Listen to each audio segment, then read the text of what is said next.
The Florida Gators got a commitment this week in Mike Williams from Baltimore. We're going to talk about that and so much more here on Locked On Gators. You are Locked On Gators, your daily podcast on the Florida Gators. Part of the Locked On Podcast Network, your team every day.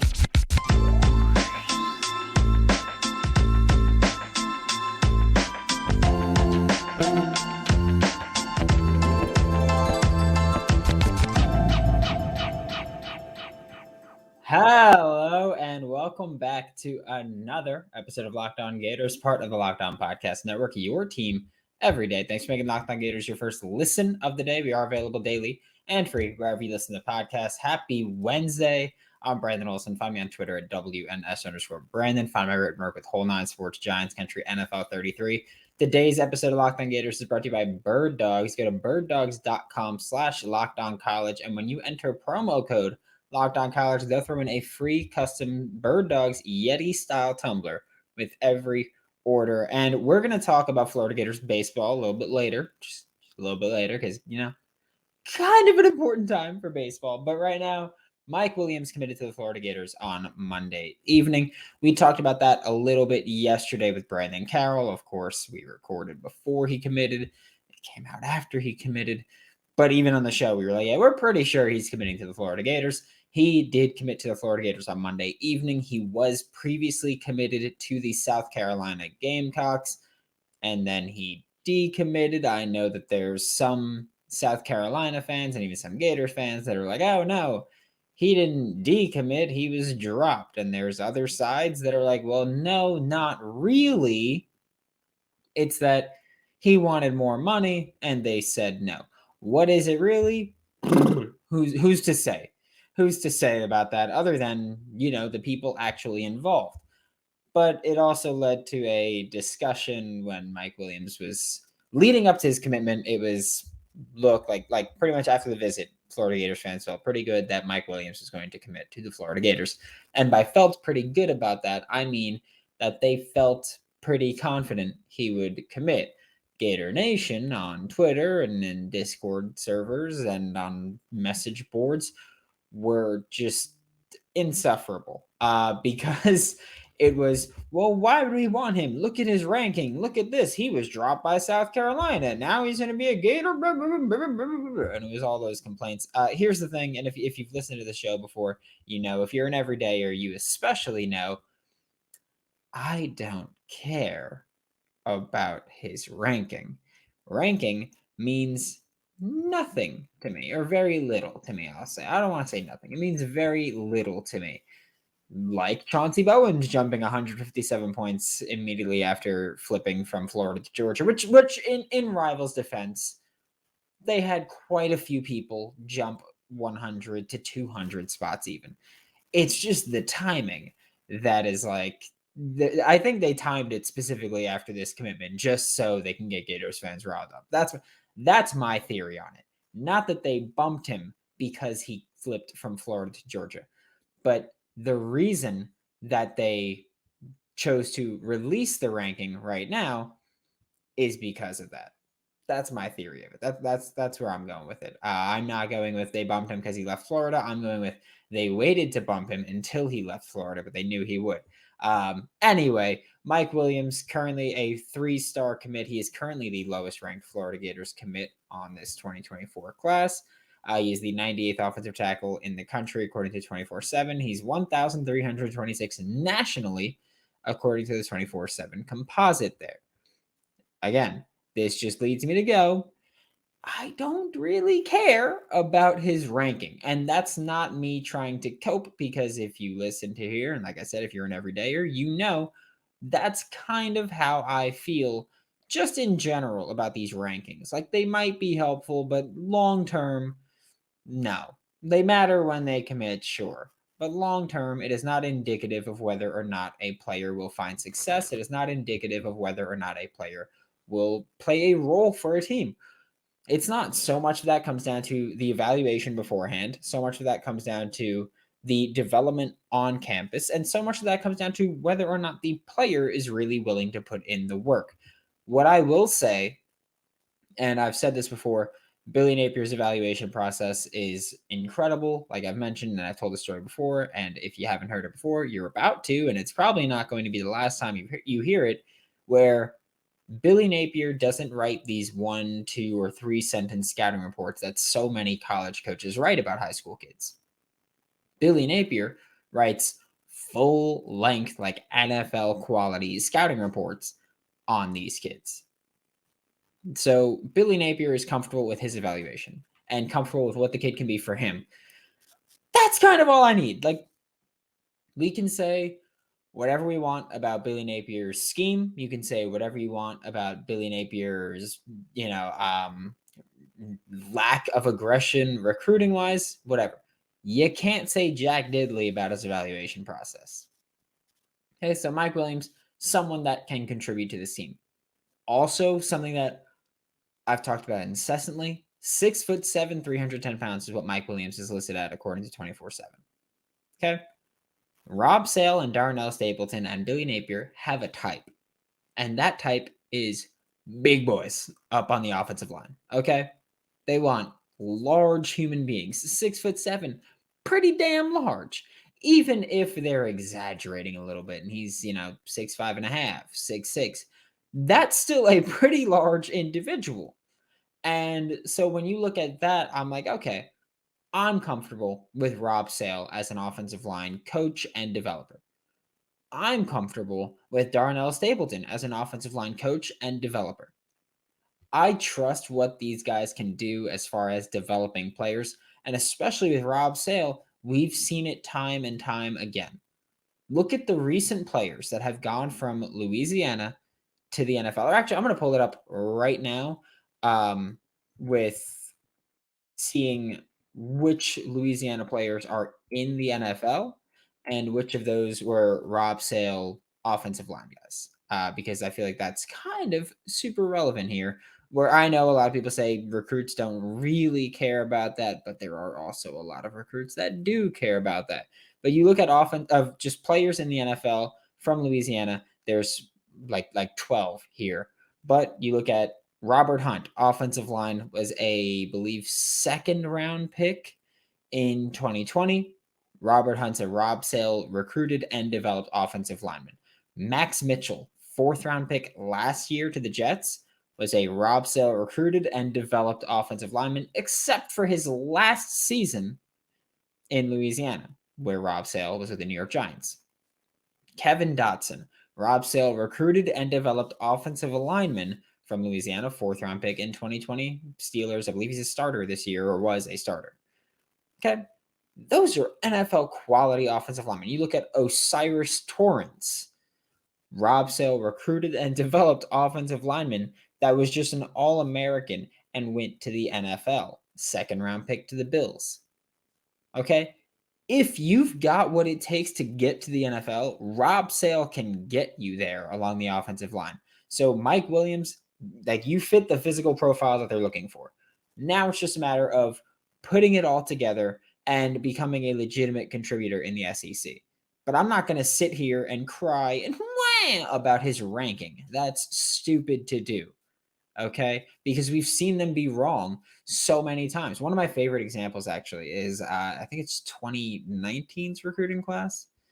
Is that the one that had, let's see, once we get to the top of it, Chris Steele, Kyrie Elam. Yep. All these players, 21 enrollees here at the top. The huge majority of them were not big contributors for the Florida Gators, aside from Kyrie Elam. Naquan Wright had some production, but even like Keon Zipper hasn't really done much. Mahmoud Diabate transferred out. Michael Tarquin is now transferred out, but was a starter. But you look at the bottom of that list, the lowest ranked enrollee from that class was all SEC last season, and Nathan White. So I don't care too much about these rankings. I'm not going to say that because you are a 3-star offensive lineman, you cannot work out. Rob Sale, Darnell Stapleton can develop you and help you become great if you've got that potential. So that's where I stand on the lowest ranked recruit for the Florida Gators, or the lowest ranked commit for the Florida Gators. Doesn't matter in the slightest to me. We are going to talk about the rest of that 2024 class, though.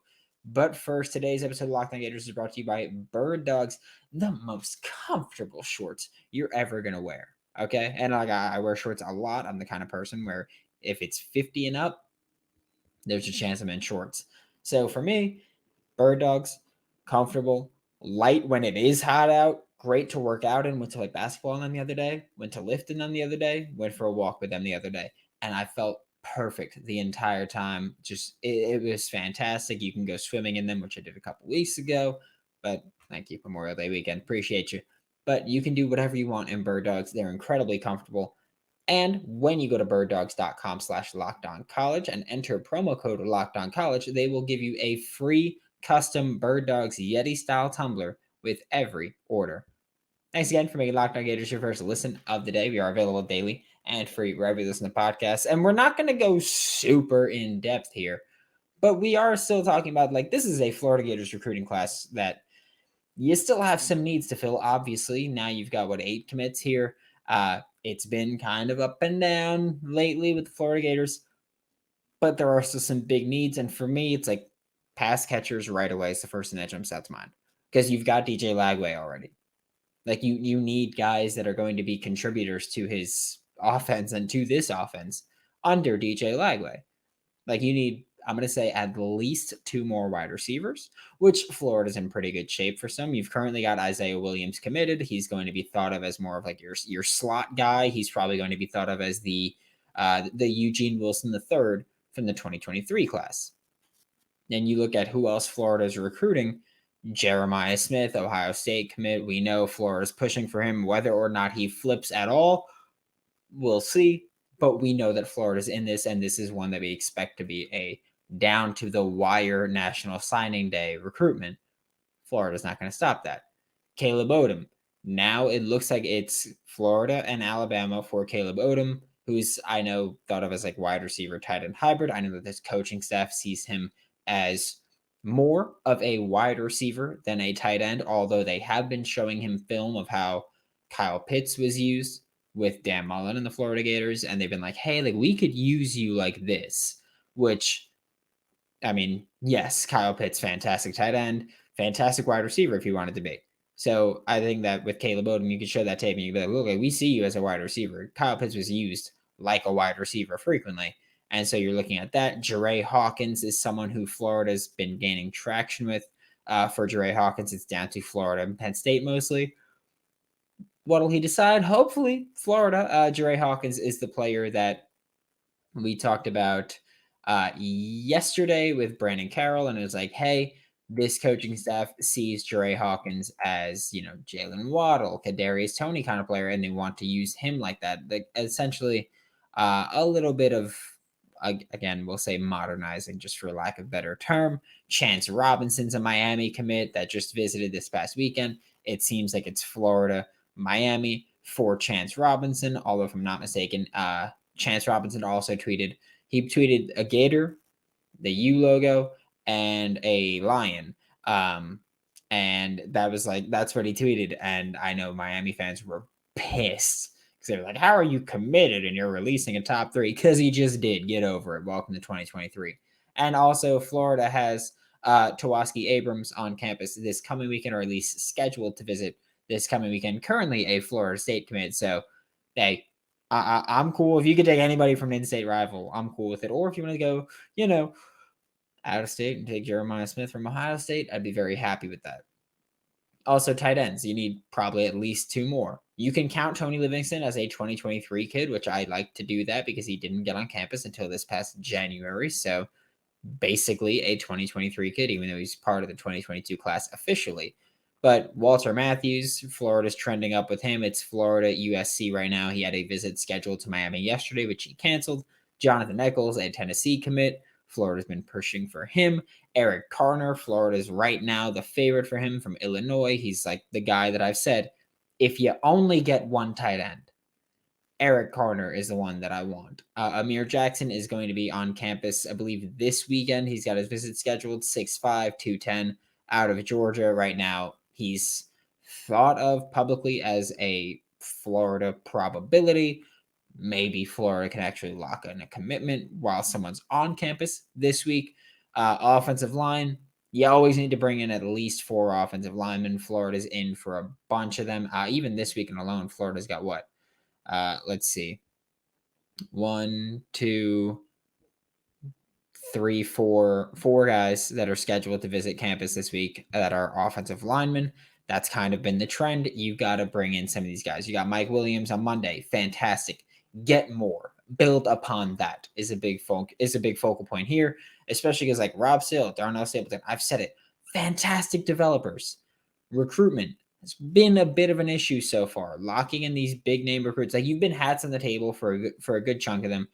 Francis Maui-Goa, to name one. You've got Samson Okunlola from last year. Great. Hat on the table. Lock them in. I don't care about money. I don't care about that. Lock them in. Okay. Good players will go where they need to go to get to where they want to go. Okay. So if you can convince them of that, do it. Defensive line, like I think for me, the bigger selling point for defensive line is continue to get guys who could play at least two spots on the defense or on the defensive front, we'll say. Whether that's, David Stone, who could play the 0, 1, or 3. And the 0, 1 is kind of like your nose tackle, like I've said. And your 3 is Javon Dexter last year.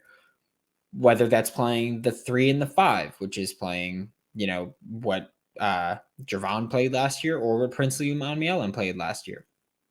The 5 or the jack, like Jordan Ross has said, they look at me as playing a D end or jack linebacker role, like versatile, playing between both of those. Great, do that. I don't care what roles they can play. Get someone who can play multiple roles and contribute in multiple ways for your defense. Okay, give them multiple responsibilities. Be multiple. We talked about this, I think it was last week with Brian Smith. It's like, hey, you have to be multiple. It's 2023. You have to be multiple in the coverages you play, the pass rush plan you have, the blitzes, everything. Just lining up. You need to be multiple. So continue to get those multiple guys. And the secondary, like you always need more. You're pretty good at safety right now. You've got some solid safeties there. But got to keep it going, especially with the traction that you've made with other guys. Like, you look pretty good with a lot of, we'll say, a good deal of recruits. Lock them in. And also, it's more so about locking them in now as opposed to doing this whole drag out through the summer kind of thing. Lock them in, dude. Just lock them in. To wrap up today's show, we're talking about Florida Gators baseball here. And I know that I did not talk a ton about baseball this season. That is because it seemed like a lot of people did not care when I did. But I did get a DM last week that was like, hey, can you talk a little bit more baseball? I would love to. I love the Florida Gators baseball team. I think I've been pretty open. I'm a Mets fan when professional baseball. I watch more Florida Gators baseball than New York Mets baseball, and I live in Queens. Like I live near the Mets, and I watch more Florida Gators baseball than Mets baseball. And the Florida Gators headed to the College World Series, headed to Omaha, and man, does it feel good to be back in the College World Series for the Florida Gators, where for years now it's been like, oh, they're close. Nope. They're close. Nope. They're close. Nope. And it's just felt like, all right, get over the hump. Just get over the hump. And Florida did that to get back into the College World Series. And then now they are traveling, I think today, Wednesday, June 14th, to Omaha. Gators play Virginia Cavaliers on Friday. And I'm just going to put this out there now, just throwing this into the ether if you want to participate at all. I'm taking the over. I don't know yet what the over is because it's not actually, let me see right now if at the time of recording this is live. Because when I was writing like my notes, I was like, okay, no over set yet. We're going to see if there's an over, and I will bet it right now. We're going to see. Let's see. I know this is annoying, but just like you need to know, no, you can't bet the over yet. Okay. When I can bet the over, no matter what that over is, I will be betting the over because it's Florida. We know Gators bats can come alive. Like we know that they want to hit dingers, as we'll say. And Virginia, little irritating pest moneyball style, like runs will be scored in this game. No other way to put it. Runs will be scored because Virginia, they're thought of as like the money ball. They have some dudes who can rake. Okay, so runs gonna be coming in plenty here. The Gators play, I think, at 7 p.m.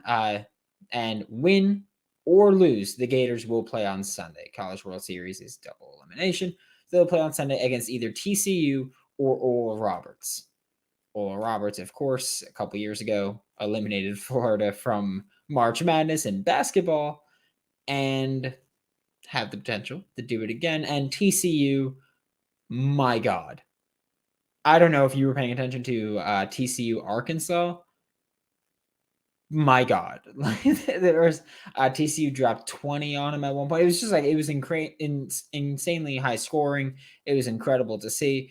I realize that I see quite a bit of people on social media going, "Oh, it's an easy bracket." I don't think so. I don't think so. This is one of those brackets where it's like every team can be beaten.